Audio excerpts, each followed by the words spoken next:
Glenn Lewis, welcome Thanks to very Hunter much, Business Mark. Insider. We appreciate your time.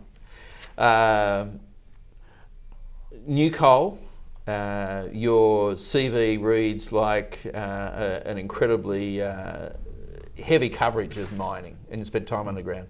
Tell us about new coal. Why is new coal special? Oh, well, firstly, New Coal's an ASX listed coal mining company based in Newcastle and founded in Newcastle. We have 4 projects located in the Hunter Valley, so we're within 105 kilometres of the Port of Newcastle.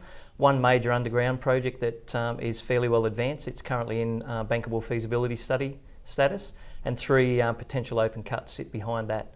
So yeah, it's been quite an interesting 2 years since we listed in February 2010. Prior to that, we were a private mining company, but again based in Newcastle. And you've been with them, the core of that, for a number of years now. Yeah, I was one of the founding shareholders. I came in probably September 2008 as managing director and purchased in as a shareholder, and then we listed in February 2010. What was bankably feasible mean in the share market terms? Well, bankable feasible means that A, the project is capable of becoming a producing asset, but secondly, it can get its permits that are required to actually construct it, and finally, it can get the finance. Okay. So you've got to have a business plan that will work. You've got to have obviously the resource in the ground that is going to be profitable over a significant amount of time, so that you can arrange the finance, because that one project alone is a $720 million capital investment to construct it. Right, it's serious. Oh, it's big money. It is big money. Since 2008, the world has changed. Mm-hmm. Actually, you think back massively at the end of, or through 2008. What have you learnt since then about getting coal out of the ground that you didn't know at that time? Yeah, well, I guess it's been a part of my career the last couple of years where I actually haven't got any coal out the ground. Like we've gone back to the exploration stage, yeah, where we're actually developing the assets to bring them onto production. Is that new for your background? No, I did that in 32 years. I've done just about everything in underground coal mining in particular. Yeah. When I was with Xstrata, I was general manager of New South Wales, looking after their underground operations. Mm-hmm. So we had 6 operating assets plus a number of projects. So I've been through the project stage several times before. Does it get easier? Doing it gets easier. Getting through the approval system gets harder. I think that's the key thing I could tell you, that the more times you build a coal mine, the more you understand how to build a coal mine. But what happens through the... Is that environmental, or is it corporate, or is it government? Environmental and government, Mm-hmm. yeah. Obviously the bar keeps lifting, and therefore the work you have to do to get through that approvals process is much greater than historically.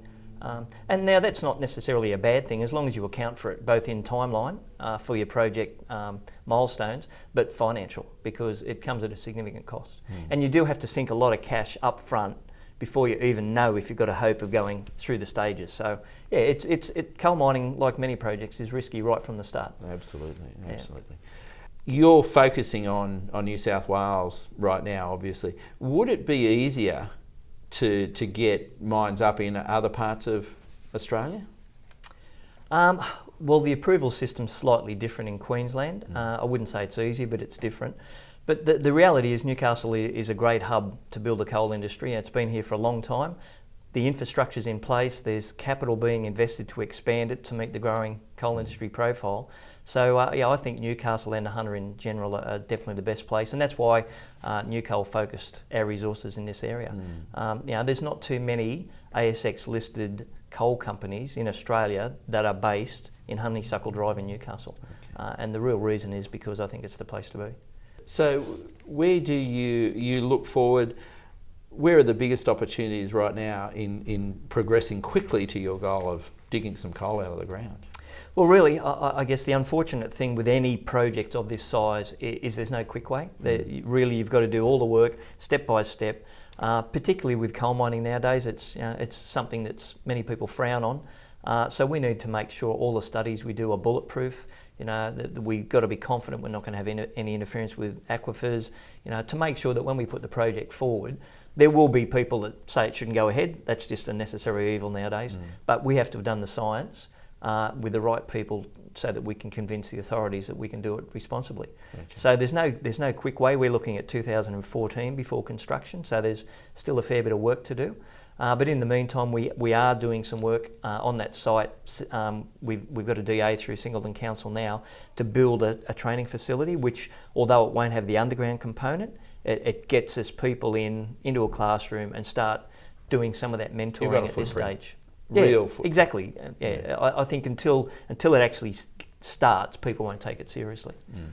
Absolutely. You've been you've been all over New South Wales. When did you? Have you always lived in the Hunter? Predominantly, I started in 1980 as an apprentice electrician. So I worked. Another Sparky. Yeah, another Sparky. Thought about cooking? No, I'm certainly not a MasterChef candidate. Okay. No. Yes.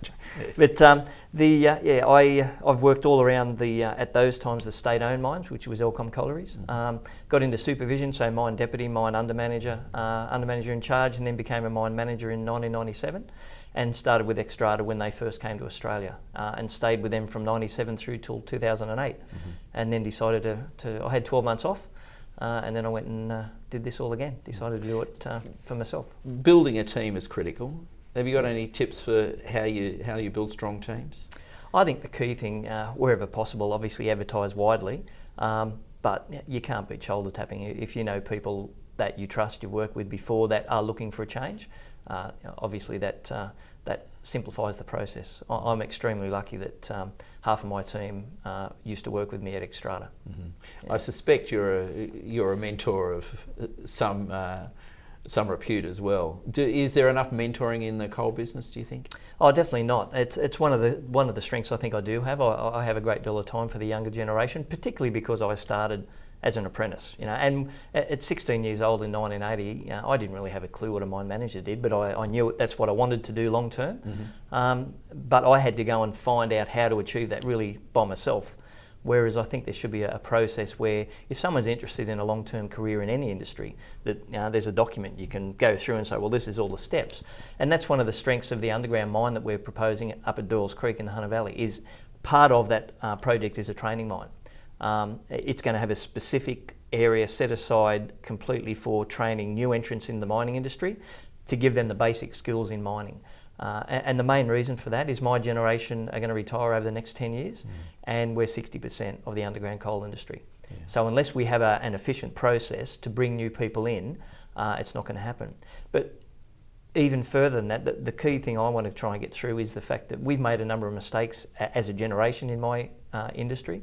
We've had roof falls, we've had fires, we've had explosions, and I'd hate to see future generations repeat that. So one of the things I really want to do at the training mine is mentor into people why we do what we do now. Not do it this way because we tell you. I want them to understand how we got to that. And let's not forget that history. Yeah, because if you go back to what we used to do, for whatever reason, you'll have the same mistakes. And that's, I think the New South Wales in particular coal industry is one of the safest, if not the safest in the world now, but we learn it the hard way. So, education and training, do you have alliances there that you want to build with? Yeah, definitely.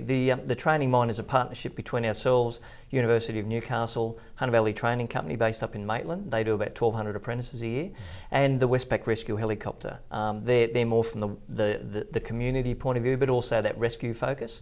But certainly the University of Newcastle with postgraduate type courses that we can run, and Hunter Valley Training with tradesmen, because obviously with my background I'm very passionate on getting apprentices into the system. Yeah, we don't even have a mine, but we have 10 apprentices of our own now that we basically put out to industry to get their experience, because we don't have anywhere for them to currently get it. Education, I think, is the second largest export we have right now behind our minerals. Have you got the opportunity to expand your apprenticeships internationally now, that training? Yeah, definitely. We focus on what we call the concentric circles. So our smallest circle is local hunter, number one. Expand that to state, then to nationwide, because there are nationwide training opportunities. But we've already had some people from overseas approach us, because we think international longer term is certainly foreseeable. So yeah, I'd like to see that we can bring people in from India, China, as they develop their industry. Again, no point them repeating the mistakes that we've made. They may as well understand why we are the safest mining country in the world. Absolutely. We've got a vibrant TAFE organisation here in the Hunter. Are you stitching in with that? Yeah, we've actually got a memorandum of understanding with Hunter TAFE, and we are going to co-present some courses in this early stage in particular, as we get the training mine up and running. But yeah, I think longer term there's a relationship between the two of us as well, because one thing we've always said about the training mine is we don't want to reinvent what someone else is doing. If someone else is doing it well, we'd like to use their skill. They can come and present it at our facility. We only want to fill the gap, which is quite significant at the moment, because no one has access to a physical underground mine to get that hands-on learning. Everyone else does it in classrooms. So until people actually go to their mine and start working, they don't have that underground environment. And I think to do it without production pressures, to do it where the whole aim is learning rather than production, is a far better way to learn. Is there a cluster that you can talk to or talk with, or are you just going out and trying to meet people? Well, at the moment, in the early days I was doing that myself. About 12 months ago I employed a director of the training school, a lady called Marie Roberts. She comes out of the education sector. She was a school teacher, school principal, and then deputy area manager. So she had about 47 schools she looked after. And I specifically recruited an educator because I didn't want the training school to be run by a coal miner that thought he could teach. I wanted a teacher that could employ the right trainers to run the school. At the moment, Marie's main focus is getting out and networking and trying to establish those networks. It is early days at this stage. But yeah, certainly anything that can assist, I really appreciate it. We might catch up because the education is, and the Hunter is renowned for it. But it is about connecting the dots. It's making sure the right people are talking. Let's talk about a tip that you might give the next Glenn Lewis. He's kind of watching this tape and saying, yeah, I can do that. What would your tip be to someone who's thinking about doing? Don't is not an answer, okay? No, it's. I do this a lot with. I think I'm quite proud of some of the kids that I've mentored through my career. Yeah. The number one thing is go with your heart. If you want to do something, don't let the system, the rules, or your education levels hold you back. Or old people. Yeah, I left school at year 10. You know, everyone wanted me to go to university. They said you should go to uni because you can go and do something. Become a managing you can do director whatever you want. day. Yeah. So I left at year 10. And it was harder, no doubt. You know, I had to study a lot by myself as opposed to in a school or a uni environment. But yeah, number one thing, if you're passionate about something, go for it, because you're only held back by your own inhibitions. Yeah. We generally wrap with a rant, and I'm not sure that you have one, but do you have something that business or government could do to make life more productive for businesses? Well, I can speak obviously on the coal industry. I think government and industry in general need to do a lot more to educate the community on the benefits from coal mining. One of the issues the coal mining industry created for ourselves over probably 20 or so years is we never used to say much. We used to go do what we did and things just happened. Now that there's a lot of this community resistance, and I will say it's the vocal minority, I don't think it's the majority of the community, but until people understand the benefit we bring both in jobs, in royalties, in education, and ultimately in energy, until people understand the true benefit of that, it's going to continue to get harder. And if you look at most recently presented New South Wales state budget, it's got a significant reliance on the coal industry for quite some years. So we need to get some projects up and approved, otherwise we're not going to make those targets, and therefore we're not going to get the revenue the government think we are. So yeah, simplify the red tape and get people to understand our benefit. We'll talk about it on your behalf as well. Thank you very much. Thanks a lot. Thanks for your time. Thank you.